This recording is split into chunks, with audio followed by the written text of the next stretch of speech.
Welcome to the Analytics Power Hour. Analytics topics covered conversationally and sometimes with explicit language.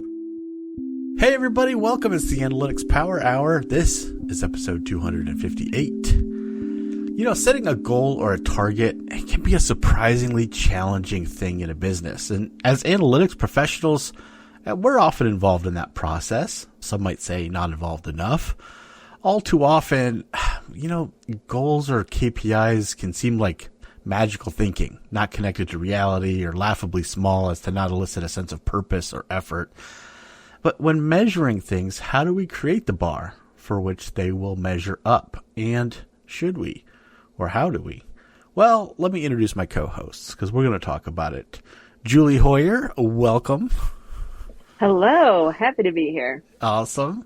And Mo Kiss, how you going? I'm going pretty great. Awesome. And Val Kroll, how's it going? Very good. Excited to be here. Awesome. I'm excited to talk about this. I'm Michael Helbling, and for this episode, well, we needed a guest, someone who's got a long track record thinking and working with this topic. And Tim Wilson is the head of solutions at Facts and Feelings. Prior to that, he was the senior director of analytics at Further. He is the co-founder of the industry-leading podcast, The Analytics Power Hour, and frequent speaker at conferences all over the world. But most of all, today he is our guest. Welcome to the show, Tim. This is a podcast? That's right, Tim. My publicist was trying to explain to me kind of what this is. Okay. Yeah, it's all part of the whole Fourth Floor Productions team, Ken Riverside, doing a whole lot there for Chicago podcasting. So, is it like live or people listening like right now? Yeah, let's just assume they are. Hey, okay. Tim, you also have a book that's coming out early next year, so we're going to plug that a little bit too, called Analytics the Right Way, A Business Leader's Guide to Putting Data to Productive Use. And you co-authored that with Dr. Joe Sutherland, who's also been on the podcast. Tell me, Tim, did you talk about this in the book? Did it come up? A little bit. Did it come up? A little bit. Okay. Actually, I think maybe this is the unofficial kickoff to the book tour. That or it might be this. It's also the conclusion. Thanks so much for supplying us all advanced copies of the book, Tim. So Tim. Yeah. Where's our galleys, as they say in the biz? I'll get those right over.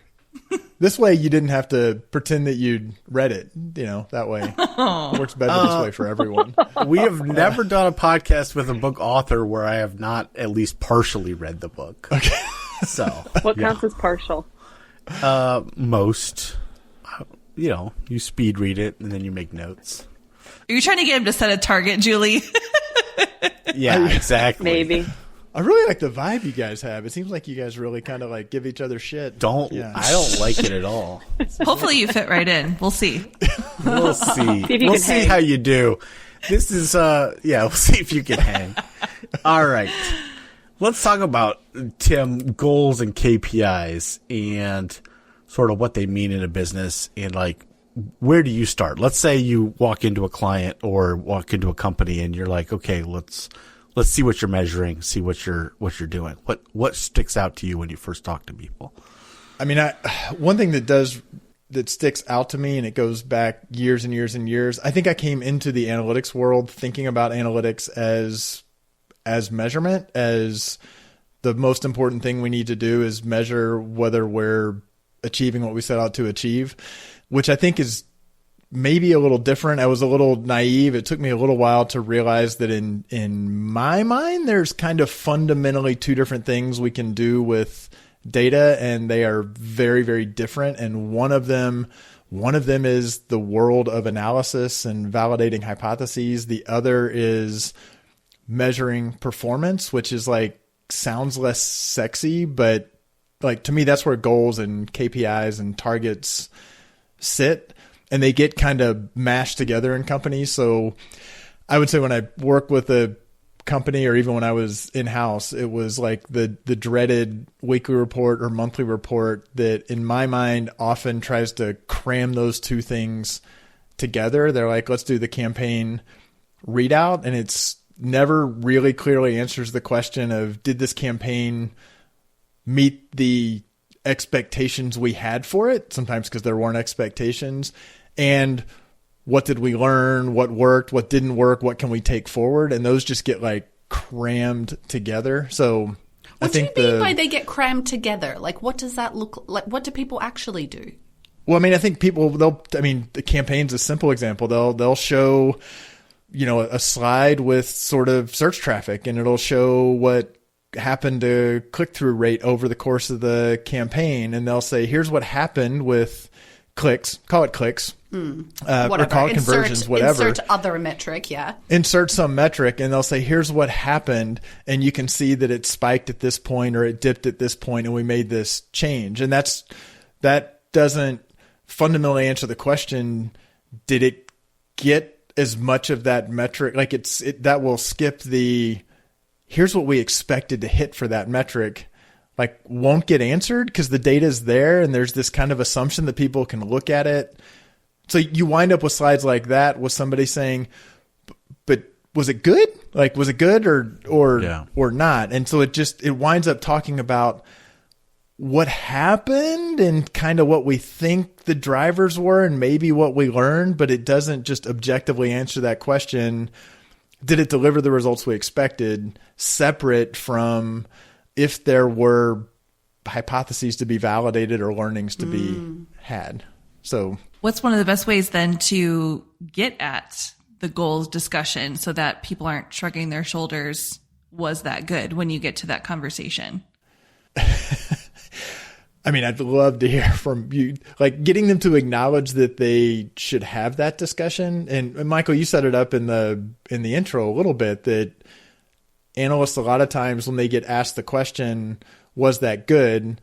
And then they say, see, this is why I need to be in the opening, in the planning. And yet they still aren't pulled into the planning. And then I think sometimes when they are pulled into the planning, they themselves get caught up and not recognizing what they need to do. So okay. I mean, I'm going to throw a scenario at you. And I actually love this like post-campaign report scenario because it's my fucking life. So we've got the dream team. The analyst does great job. They're at a meeting months before the campaign launches. They agree on the goals, the objectives of the campaign. They have targets. Everyone's aligned. Everyone signs off on the brief. Great. We have a measurement plan. We know how we're going to collect the data. Life's a dream. We get to the post-campaign report. It's beautiful, perfect visualizations. You can see where I'm going with this. Everyone's in alignment. What do you do when the marketers and the analysts have this really great relationship? They've agreed what good is, but the wider business expectation is metric went up, good. And that's what they care about because they haven't been part of that conversation the whole way along. They just see like the shiny post-campaign report and they're like, anything where there's an improvement is good. That's their baseline. Whereas for the marketing team and the analysts, they might have a different kind of understanding of what the goal is. I mean, I don't think I've ever been in a case where the broader business is saying that was good and the marketers are saying, yeah, but it's not as good as we expected it to be.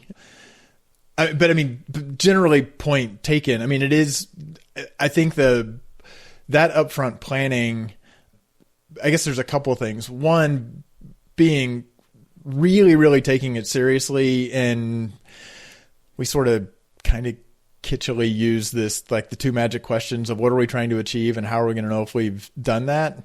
Like really capturing that and making and socializing it, like encouraging the marketers to, it's kind of on them. Like they need to communicate up as well. If they're doing something and they have a stakeholder and they're waiting until the campaign is fully run and then they're saying, here's what we did. And that's the first that someone's aware of it. That's a little bit of a miss on their end. But I think where the analyst can step in is giving them, and even as you're kind of laying out, they set goals, they set targets, they set what data is going to be collected. Like there's part of that I think is like critical to the campaign planning. And you want the agency to understand, you want everyone to know that we're running this campaign to drive up retention or drive up MAUs or drive revenue.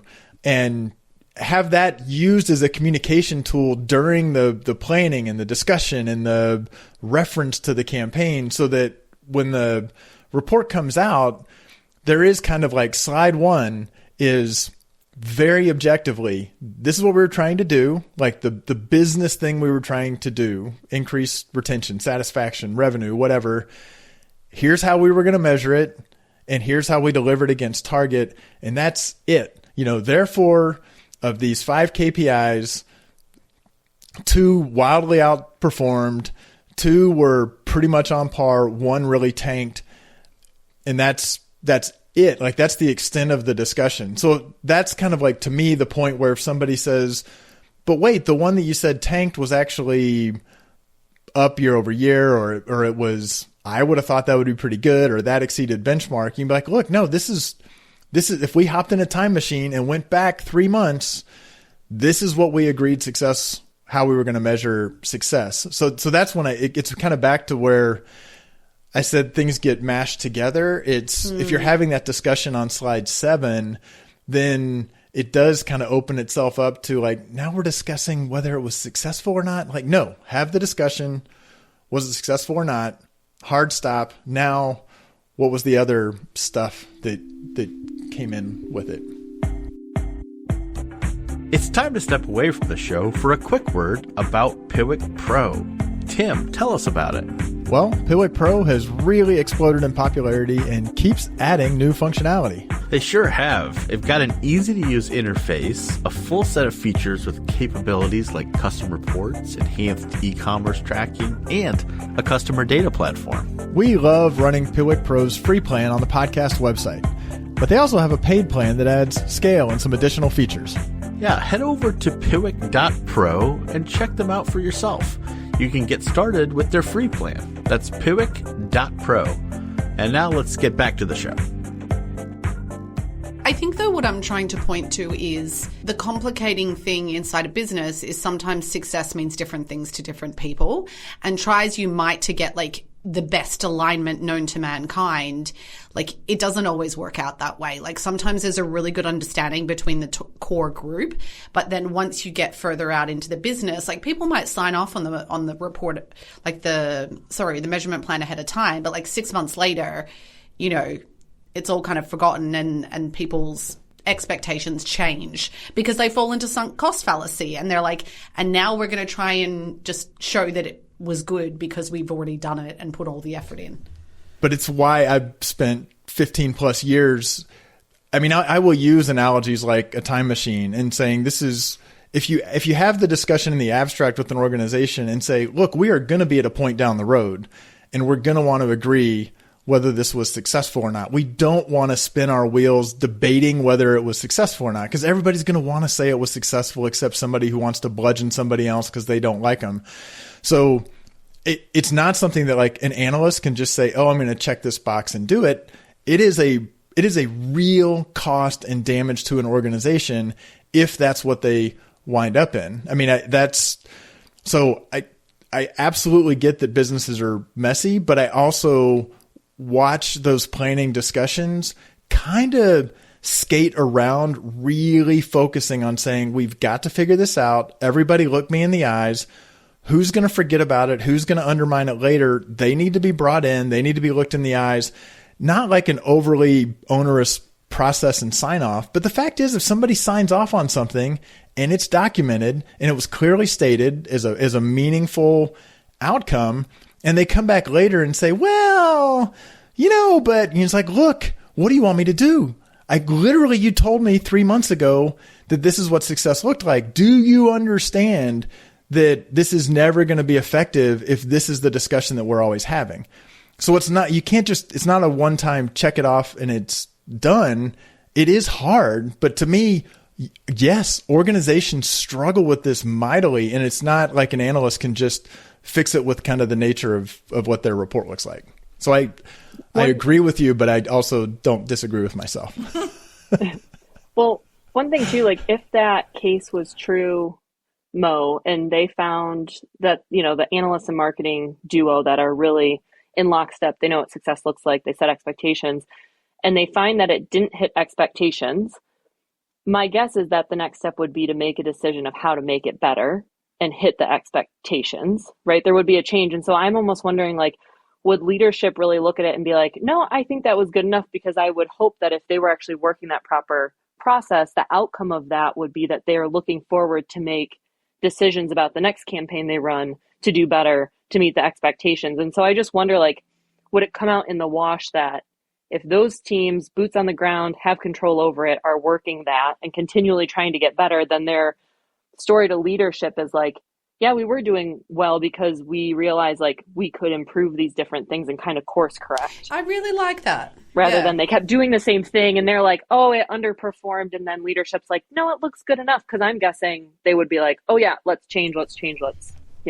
optimize. Yeah, I like that. And I also think that like the measurement planning discussion and like the target setting and the metrics and everything, which hopefully we'll dive into all those topics discreetly throughout this conversation, but like that can't be used as just a contract to like save the data team's story. Like this is also saving those business partners from their future selves, right? Like this is saying like, if you can say right now how you want to feel about this performance when it comes back so that you are better informed to make those next decisions, exactly how you described, Julie. How can we like set that bar before we already have the sunk cost of being within the campaign, right? So I think there's also like this idea, sometimes it's seen as like the shield, and really it's like, positioning it to like the partnership discussion of like, we want to be able to like objectively have that point on slide 1 as you illustrated, Tim, and then move on to like the parts that get really interesting about adding some of the color, so that people aren't like, well, what if you cut it by new versus returning? Is it successful then? Oh my God. Lose my mind. But I think I'm pretty sure all of us had little mini T trauma reactions when Tim was talking about that before. Can I throw to the group then? Okay. So you go into your measurement planning session. I love this because, not going to lie, everyone can just like shadow me along to work after this at my next measurement planning meeting. But like, let's scenario this out. So you get into a room and you do so what are we trying to achieve and how will we know if we've done that exercise? And you get everyone to silently brainstorm and put on a post-it what they're trying to achieve. And one person goes enterprise sales. One person goes brand awareness. One person goes monthly active users. One person goes incremental revenue. Over to you guys. I mean, to me, that's perfect because you'd say, well, clearly. Mo's face. Clearly. I'm like, my face is like, sorry, you want me to drive brand awareness and enterprise sales with the same thing? That's why it's perfect, because your reaction right there is saying, well, clearly this campaign is going to fail if we don't get on the same page now. I mean, to me, doing that, like that is where I often feel like the value in measurement planning, which I mean, it's the loaded word because it means different things to different people, but having that exact exercise, you can kind of sit back and say, okay, can we all agree that one campaign is not going to be successful at all of those? And it's kind of up to your role in the room, whether or not you're the one to facilitate. How do we get on the same page? But imagine the opposite scenario, because I feel like that doesn't happen. Everybody's thinking that. And then you're 3 months down the road and looking at the metrics, and then people are arguing about the execution and what's successful. So I'm like, way 1,000 times better to uncover that lack of alignment before the execution has started and saying, hey guys, like we clearly should not be handing anything off to a creative team if we're not on the same page with that. So that's why I'm saying it's great. It's great because you're surfacing it under the guise of, I just want to measure this successfully for you. But what you're surfacing is that the business is not aligned. So does that make some sense? Makes total sense. Like I said, you want to come to my next meeting? So I think I want to pick on a word there, Tim, which is alignment or aligned, because it sounds like that is a very important predicate for what we're talking about. So can you talk a little bit about that part of it? Yeah. And I think it it is kind of sneaky because it's the data sort of getting people to articulate what they're expecting a result to be is a good way to kind of abstract the emotion a little bit and surface that they're not on the same page. But I mean, and no, I'm assuming it's usually not quite that extreme. Like you generally, well, no, I guess I've seen paid search being like, no, this is a branding play, or this is a direct response play, or maybe not paid search, but with a campaign, is this a branding top of funnel thing, or is this a direct response conversion? And all of a sudden you're saying, well, I just want to figure out what the right metrics are. So clearly, but now you articulated out loud that you're not on the same page. And marketing 101 mean we know that if we're not clear on what we're doing, we're running in multiple directions. So it's like trying to figure out what success looks like forces a discussion about what the business purpose for doing an investment.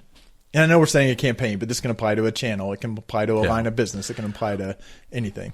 From an analyst perspective, how important is like understanding kind of historical and other things like that going into these kinds of conversations? Like, is that crucial, or could somebody walk in brand new? Like, talk about that maybe a little bit.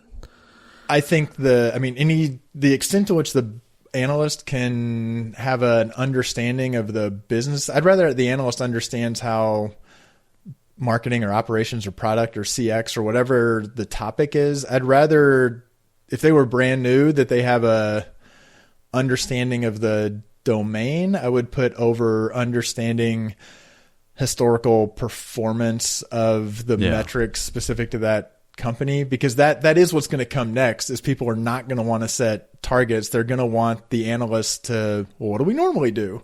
And, pull that data and make that an analyst task, which is a kind of a separate sort of downstream topic that I think people don't like to actually set targets to define success. Can we talk about, because we've been talking about alignment and what they want to achieve and what does success look like, but can we actually break that down a little and talk about like how are you defining a goal? Because we were throwing the word around. So like, what's a goal here? Because I think some people will confuse the three goals, KPIs, and targets. And in an ideal world, like what level goal are we talking about here? Like, do you want me to be talking about clicks? You want me to talk about impressions? Like, so where should they be? Yeah, I feel like goals target's a tough word too, because sometimes when people talk about targets, they mean what audience, like their target audience versus what value do they want a metric to hit. So Val and I ran into that with a past client where we had to make sure we weren't saying target. I think people sometimes also confuse targets with forecasts. That's also a huge store that people buy stuff at. So Target, that's Target. Sorry. How do we? Have you been saying it wrong all this time? Yeah, I have. But I think goals is a loaded word. I tend to think of goals as being what is the business outcome, not necessarily tied to a metric. Absolutely. If I say, what's your goal? And if they say their goal is to drive $1 million worth of revenue, I'm okay with that because that's a business outcome. It has a metric and it has a target. If they say that their goal is clicks, email click-throughs or email open rate, I'm like, okay, well, I got to use a word other than goal. I got to say, well, I'm going to ask what your business outcome, what is it you're trying to achieve? Because I don't think there's a right or a wrong when I use goals, but it has bit me a few times because I have this assumption that people are thinking goals as a business outcome thing, not even necessarily with how it's going to be measured, just something that is valuable to the business, which gets back to the earlier discussion. Like if everybody's not on the same page on kind of fundamentally what the business purpose of doing this thing is, then that's tripped up. But Can I give you an example and ask what you think about this kind of wording of a goal too? Because I've had it where my publicist is definitely hearing from this because these are like getting peppered with questions. I'm supposed to be articulate. This is what it means to be a guest on the show, Tim. On this podcast. Okay. It's not for the faint of heart. How would you advise someone, or would you say this goal is fine as it's worded? Because I hear sometimes an objective is so big and gray, or a goal that they state, that it's like, I don't even know if you guys know what success of that looks like. And it's hard to get them to like narrow it down. Because one I've run into recently is similar to saying like digital growth through personalized experiences. Like that's what they will say their goal is. Tim is triggered, visually triggered. Oh, yeah. Isn't that Because like, is that a vision? And then they're trying to break it down farther. Is that I know it's really hard. It's really hard. And I'm like, is it maybe just reflective that you guys are feeling like the alignment to the rest of the business is unclear, but it's hard then to come in and try to help them like, how do I further clarify that? Because it's just so, it's got no railings. Every time Val and I ran into this with one of our large clients recently, where they're combining the how we're going to achieve the goal or the objective with the objective itself. And so stepping back and saying, okay, what is the outcome? It's good that you have, call it a strategy or a vision or an idea of how you're going to, but really what we're trying to talk about right now is what result is it that matters, not how you're going to achieve the result. I mean, you're doing the campaign or you're doing whatever. So I mean, I've definitely gone in when we've said, what are your goals? And they're like, well, here they are. We've got these 4 pillars and these are the goals. And it's got language in them that if I say, but wait a minute, you mostly care about some outcome. Let's talk about what the outcome is. And that can get wordy because people get really proud of the way that they have come up with some alliterative way or some sort of, cool way that rolls off the tongue. What was it? Digital growth through what? Personalized experiences. And I'm sure by the time it hits you, everybody is saying that's the thing for 2025, digital growth through personalized experiences. And it's just, you got to okay, what are you trying to, even digital growth, like exactly what do you mean unpack by it. That's how you have to growth. Start. It's unpack it. Yeah. Because probably a goal lives a layer or two down from that, which is sort of like, okay, so how do you know you're impacting those things like digital growth and personalized experiences? And then your knowledge of, okay, well, if this changes, then we know we're impacting digital growth. Okay, good. Then we can set a goal on that. Because then we know we're getting to that. I'm going to challenge that just a little bit because, would they be happy with digital growth through non-personalized experiences? I think unpacking it because the through personalized experiences are the things that you potentially could do to achieve that digital growth. I think that's what Tim was talking about. There's too much in there, or sometimes it will also have a target by X%. Then you're like, Jesus, let this all breathe. And so I think the digital growth, just even defining those 2 words, exactly what your line of questions were, Michael, but for those 2 words. So what does digital growth mean? How will you know that you've achieved that? Because that's going to be a whole conversation and potentially some alignment in and of itself, let alone how you're going to get there. But I also think that just sort of exposes sort of some of the tenuousness of the overall statement, which is really not sure if those 2 things should even be connected or really are really aligned in the first place. And so that's part of what I would call a goal setting process, is basically picking your strategy apart a little bit. But it's back to your point earlier of what do you want the analyst to come in armed with? I want them to have the critical thinking and the communication skills to not, we can kind of shit on that now. Because we don't have to actually have the conversation. Be well, what the fuck does that even mean? Is kind of that was my thought. That's what's running through your head, but you can't do that because everybody's kind of in love with it, and it's going to live all through 2025. You're not going to be able to kill it. So that's where then the analyst has to say, cool, got it. I'll be sure to put a tag slide that says those words, but then we're going to get to, but don't you understand that what I'm trying to do is make sure that we can objectively say, are we achieving business outcomes? We can worry about how, because really the how you're going to do it, this we would say somebody has a hypothesis that may be really well grounded, that personalized experiences are one of the most effective ways to achieve digital growth. Again, it takes a while for an organization to get there, but to say there's a whole other process we want to follow with the personalized experiences, because that means a lot. We can do MVPs on personalization. We have lots of hypotheses and we want to validate those along the way. And we know that what we're trying to get them to do is to support digital growth. But let's just talk about the outcome of digital growth, what does that mean? What do we mean when we say digital growth? Because chances are they don't even know what that means either. So great point. It's a process. It's not I think you're done well. There are a lot of questions being asked that people say, that is a valid question. I don't know the answer. We're going to have to figure that out. And there's value in figuring that. I understand that we really do need to figure that out, because that is going to pay dividends in every future conversation we have as we're executing over the course of the year. And oh, by the way, it makes the reporting of results much, much smoother as well, but it pays dividends all over the place.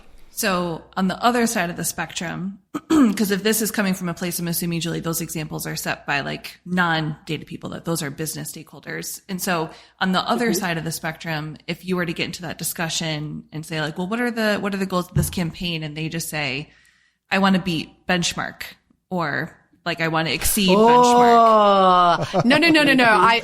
I want it to be higher than last year. Yeah.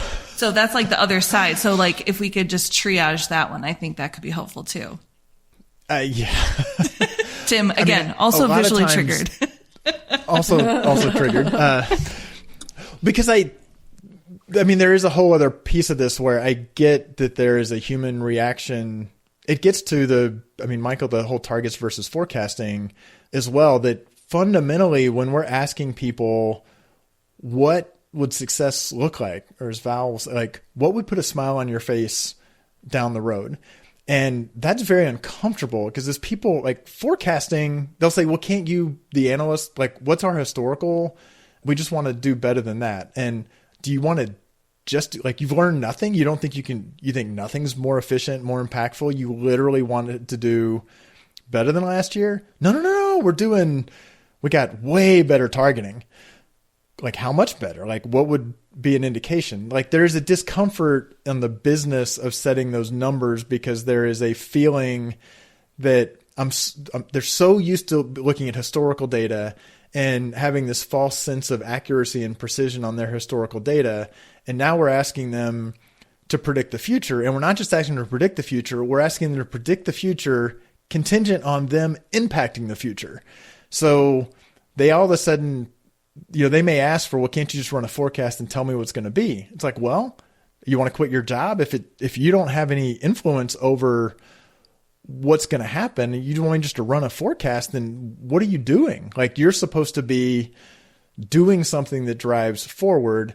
How good do you think that is? But recognizing that it is uncomfortable, but I think it's unnecessarily uncomfortable. People are just freaked out that, it's going to go on their permanent record if they miss their target. And the reality is it's not. Like, it's usually not that big of a deal.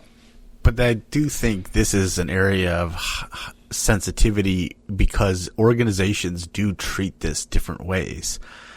And I think that's a huge part of why this is such a tricky thing for people a lot of times, is because it's like, if you didn't hit that goal, or if you didn't hit that target, or whatever that is, it's like, oh, that's the worst thing in the world that could happen. People, that card gets played like, oh, but there are organizations. I've worked with a lot of organizations, and Mike, I think we've had this discussion before. Probably. I was saying Michael. It came out as Mike, and I realized I just want to know that I do know you go by Michael. That was me. Just did you listen to an episode before you joined us today? Is that how you knew he goes by Michael? That's again Sometimes helps. Solar helps. That card gets played like, oh, but no. the reality is on an organization by organization basis, asking them like really, even when companies have MBOs and they have targets set and things they have to hit, like even those, they tend to get to the actual period and say, yeah, but there's some manager judgment in that. But when we're talking about a campaign, I just haven't actually seen it. I've had people tell me some organizations will really. I'm like, really? I'm not saying it's real. I'm saying the fear of it is real for people. And okay, well then I just teed off on you for no good reason. So the perception is like, oh, if I show up to this business meeting, review meeting with this poorly performing campaign, or a campaign that doesn't show, digital growth through personalized experience, continue to pick on that one, then I'm going to look bad and my, performance is going to be duly, I'll be impacted, right, in terms of my standing in the company or my job or my bonus or whatever. And I think so that's I think that's safety. It's a huge driver, right? And so like I see people hedging their bets constantly in these kinds of discussions for that reason. They're just like, I'm not willing to make a commitment, or if I make a commitment, it's going to be like so loose that I can slide my way out of it somehow, or not kind of commit. Like at the beginning, Tim, you said like, can we just decide if this was a success or not, and then talk about more of the details? Like that kind of language is just sort of like, absolutely not. I will not commit to that kind of, clarity in the discussion. And I think that's a big problem. That I agree with. And I think it does take modeling of behavior. It does take time. It does take, if anything, dinging people for saying, but you're telling me you can't tell me if it was objectively good or not. It's okay if you missed. I was like, but I just want to know. And I watched, I was in an agency years ago that actually put some performance targets. I had to I think it was the client sort of insisted that we put performance targets in the proposal. And boy, the client team was not happy about that. But it actually forced a discussion, and they put targets in, and the client came back and said, it's got to be way more than that. And all of a sudden the agency was saying, but wait a minute, with what you're spending and what you want to do, seriously? Like we can't possibly hit what you're thinking. Yeah. And they said, you know what? You're right. Let's do something different. Still spent money with the agency. Thank you for actually having that discussion. So I don't think it takes too many times to get over that hurdle to say, wait a minute, I missed. And because I stood up and said, I missed this, and here's the ideas we have, and here's what we might do differently, and here's what we've done. All of a sudden, they're like lauded, like, oh my God, that person didn't like beat around the bush and try to spin a turd into a skein of gold. They said it was a turd, and in hindsight, yeah, of course it was going to be a turd. But you know what? We all sat around and thought it was practical. You know what we're going to do? We're going to not do that again. And they're like, thank God, you're not going to keep pushing out turds. Okay, that what was about unnecessarily. Okay, I feel like we've said the word turds enough. Did not know where that was going. Already have a 3-year-old. So what about the opposite? We keep talking about missing. What is your view on when you are partway through a campaign? Let's say the goal is 3 mil, and you're forecast to hit. Maybe you're at 2.8, and everyone goes, right, let's put the goal to 4 mil. What's your perspective on that? I would generally want to maintain the original goal and say, sure, we can maintain it and say for a record. So even when we're doing the readout at the end, say this was going so well, it wildly exceeded our expectations. I thought you were going to go down the path of if it exceeded expectations, and then people are asking like why it exceeded expectations, and that little patience for. Yeah. Because I think that happens too. Like, what was the analysis? Like, who the hell cares? Why do you have little patience for that? Because there's finite resources.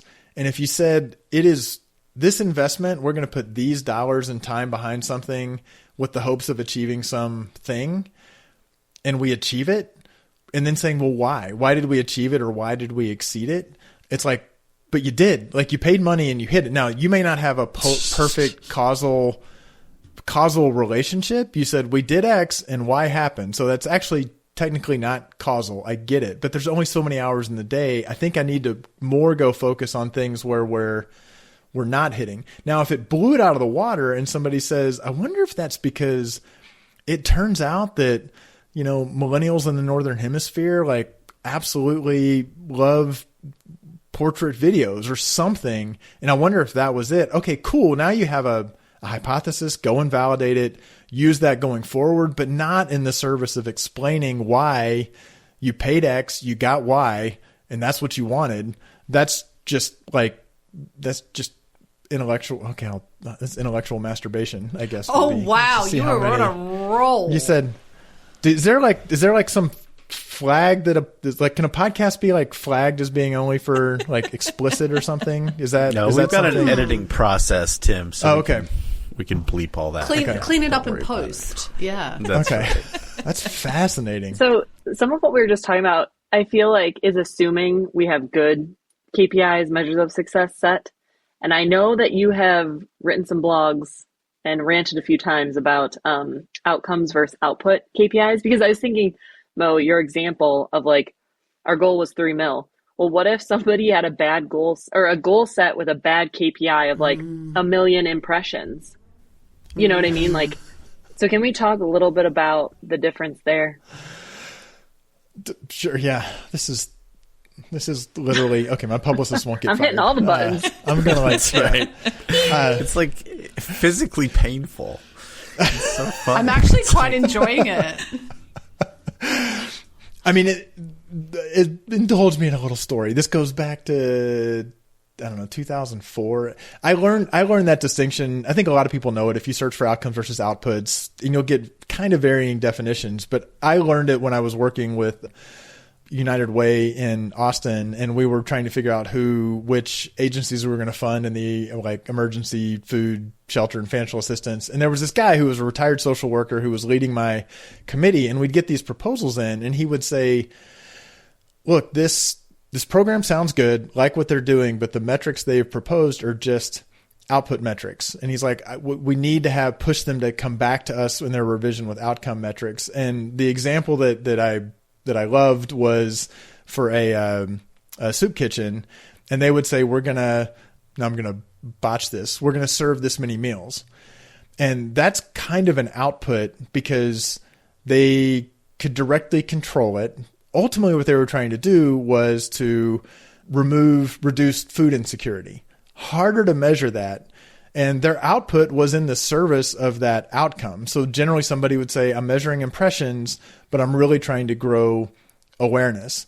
But that distinction between an output is just something that is a very specific tactic. And a lot of times in marketing, you can drive that in so many artificial ways. Your CPM, you want to drive that down, just open the floodgates and let the bots, roll through.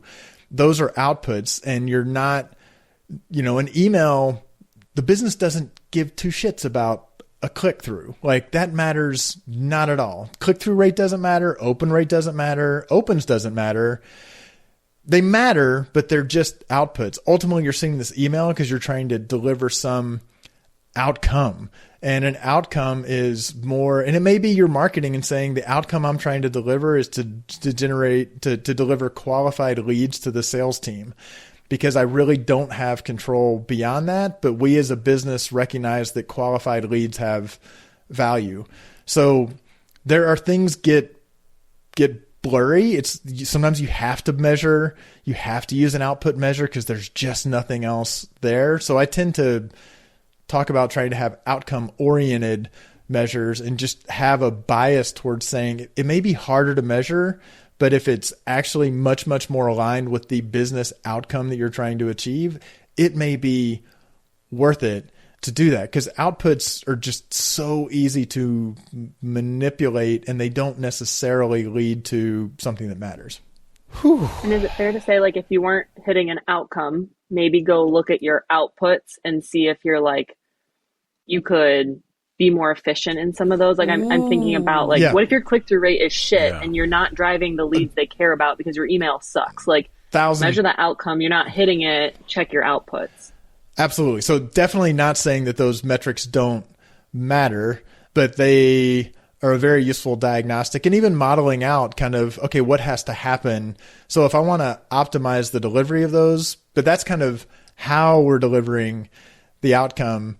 But if you put them all on the same report, then people are kind of to Mo's point, people are like, they're going to cherry pick the ones that are up or above, or it's like, no, do that head scratching offline. Ultimately, I want to tell the business, are they delivering the outcome that they want?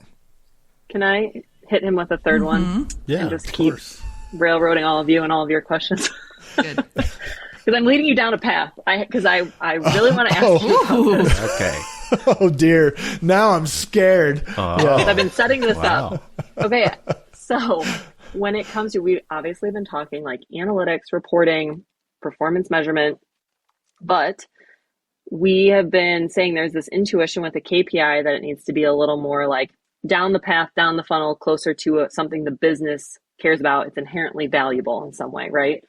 Now, when we talk about like on websites, A/B testing and running tests, a lot of times the best practice is to actually choose a measurement for your test closest to your change, i.e. clicks. So how come those seem to be so at odds? Because I get into conversations with people and they want to be hypothesis driven, but the measurements we talk about, we're like on the different ends of the spectrum. So is that the best practice? I mean, that's the easiest signal to detect, right? So it's the cheapest. And like the other extreme is saying, well, I want to drive revenue. It's like, well, that no experiment's going to be powered enough because there's so many other things that happen. So to me, driving more clicks doesn't matter if it's not actually moving a needle. So, something like, depending on where the clicks are, saying, well, I want to, if this gets them more PDP views that should get more people added to the cart, then what's a PDP view? Product description page. Product details page. Oh, Jesus Christ. I've not worked in e-com for a while, Tim. Keep us all up to speed. All right. You know what? I never have. I am just so full of shit. I can throw out these. I was just saying it so somebody could get it defined for me. I had no idea what it meant either. Yeah. I didn't stop you to define skeins of gold, but anyways, keep on going. So, I mean, because it's easy to get caught up in saying, well, that I think is a problem in A/B testing where you get so caught up in, we want to be able to detect a signal. So we're going to pick a measure where we're most able to detect the signal, and gets divorced from something that actually matters. So, I mean, this social media was kind of the same way when I was working in that, when it'd be like, well, what's the value of a retweet? And you're like, well, that's like, what's the dollar value of a retweet? Well, that's garbage. But if you have a social media team that is trying to increase awareness or perception, and you're doing that through social media, you're not going to tie it to a tweet, but maybe that's another one where you need to field some form of a brand study to ask about that. And I do not know enough details about how Conductrix does this, but the fact that Conductrix put voice of the customer into their platform, I think is like absolutely amazing. If you are changing something and that's because you're trying to improve the user's experience or their perception, then run your test and then freaking ask the split, as opposed to saying, well, they clicked on it. Like, who cares? It's harder, but that goes back to the person who's coming up with the test. Like there's the problem, the hand wringing in the testing world of button color changes, which somebody was telling me last week, they knew somebody did a button color change because they were probably looking at clicks, and who the hell cares? So you want, even when you're running tests, generally, I think you want to do things that are going to have a real impact. Otherwise you wind up doing high velocity of these minor little things. And I'm out of my league on the experimentation front. I feel like those are the sorts of debates that people come to blows in the TLC or at Experimentation Island. I'll take one additional crack nuance to that too, which is all in the same spirit though, like making sure that the activities that are being done are actually in service of something that the business cares about. So when picking your metric, you don't want to pick something that's like super naturally volatile so that you're like reading bad signal. It has to be like robust enough. You also want to pick something that's sensitive enough to the change you're making on the page, which is why people often say, pick something that's closest to the change of the behavior you're trying to modify. And I think that turns into a little bit of a debate of what is the metric you use for your statistical t-test versus how do you define success of the broader hypothesis of the change of what you're doing in the first place. And those can be two separate concepts. So if the best way, there was a large telecom company years back that said, you know what, I'm sick of using clicks. We're going to make the goal of every single test revenue. And they wanted to implement a chatbot. And they still used revenue, not like how many calls did the call center decrease or how many people were actually able to complete their task. No, it was revenue. So guess what? The task failed. They never implemented the chatbot, which is just wild. If you knew how large this company was, your head would roll. But all that to say that there's a difference between what you need to make sure that your test is adequately powered, that you're able to detect the types of changes versus defining that in the broader context of what success is. Because sometimes you can also set a secondary metric to say, but this action can't cannibalize this other really important interaction on the page or something else that I really have to keep my eye on. Because it's all an ecosystem, right? That you're trying to like balance. If someone else is going to take on a new behavior, sometimes it means it's at the sacrifice of other things. And so I think, again, being really specific and thoughtful about the broader definition of success will save you from the scenario where you have to choose something that is more of an output. But all right, now I'll hop off my soapbox. Wow. Sorry. That was great. That was way smarter. Why couldn't you say something like that, Tim? No. Don't berate our guest, Michael. Sorry. All right. We do have to start to wrap up. And yeah, wow, Tim, it seems like you're pretty good at this whole podcasting thing. So you should really look into do it. more of it. Maybe I'll start one. Yeah. Yeah. And so and people they watch it. Is it like on broadcast television? Like how do people actually hear this? Christ. oh, Mo is so over it. Commit to the bit. No. Yeah. All right. Regroup here. All right.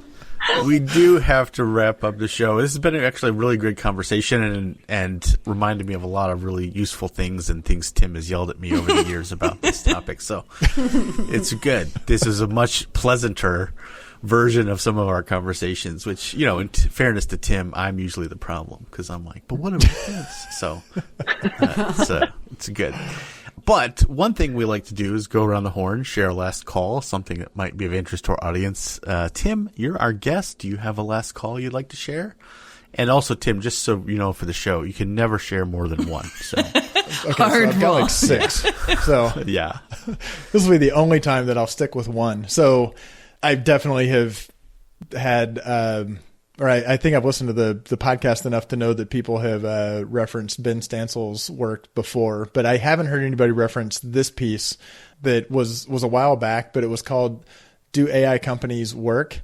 And it was just I have not seen it anywhere where he just breaks down the arms race of like the billions and billions and billions that are getting flooded into the Anthropics and the OpenAIs and the Googles and the Microsoft to build the next model.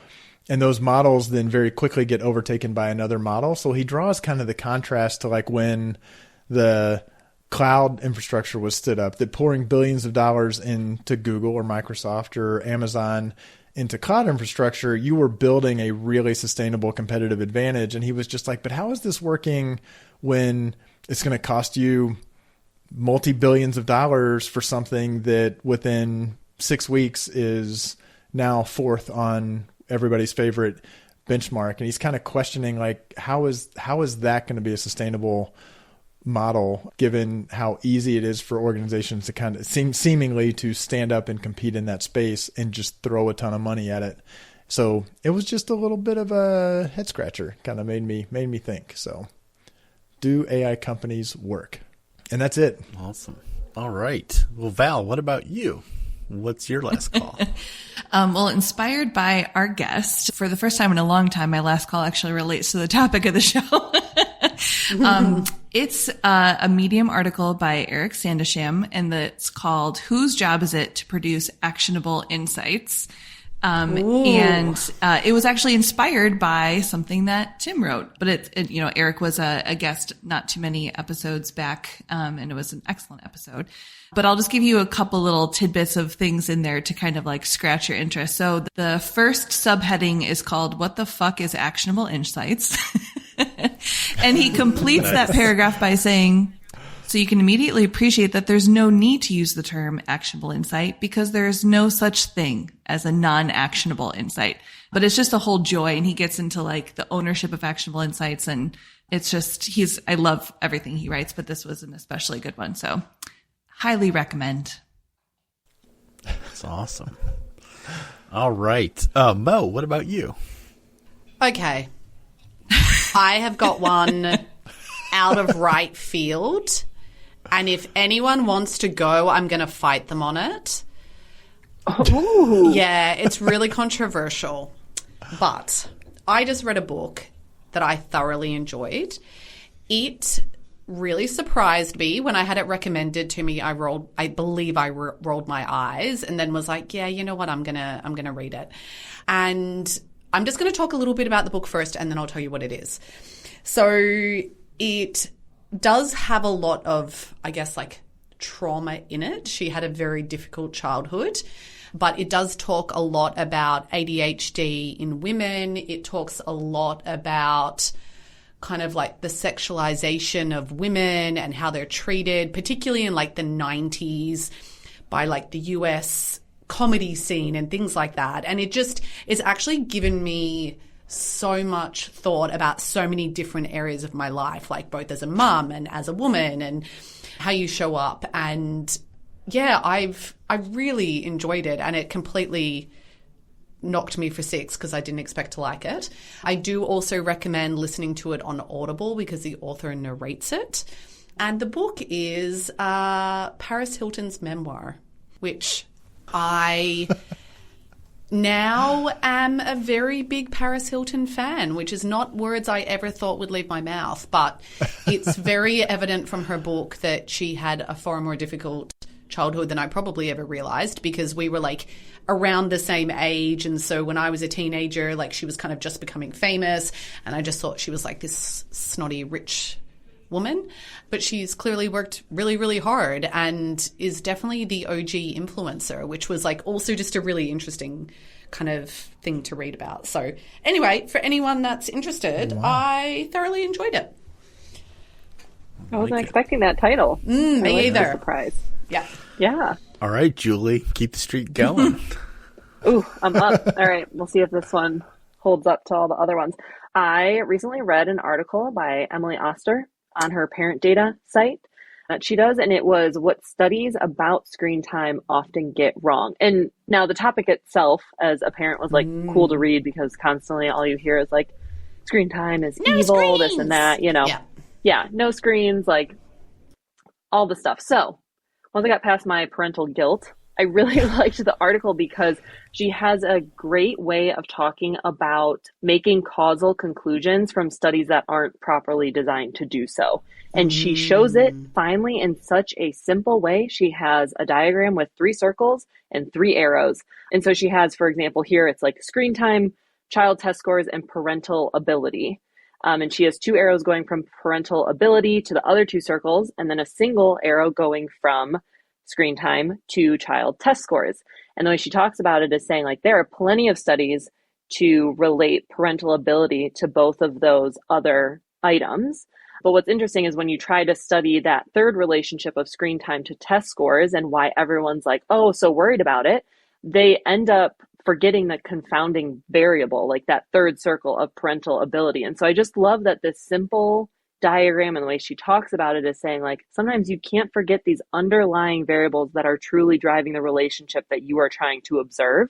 And I just found that it was so applicable to a lot of the work I do with clients, where I find myself saying like, I feel like this is a self-fulfilling prophecy because your two circles you're looking at are like how much marketing I give to this group of this audience and their outcome. But the third circle we're not talking about is that like you segmented them saying they were already high performers, like stuff like that. Or there's plenty of other examples, but I just loved the way she really broke it down and made it easy to digest. It's a good one. That does. I mean, Yeah. I was listening to, I think the last episode where there was one of the co-hosts talked about this, like 8 rules for causal inference or something. And it actually used the kind of the DAGs, sort of the circles and confounding, and the number of different ways those arrows can go.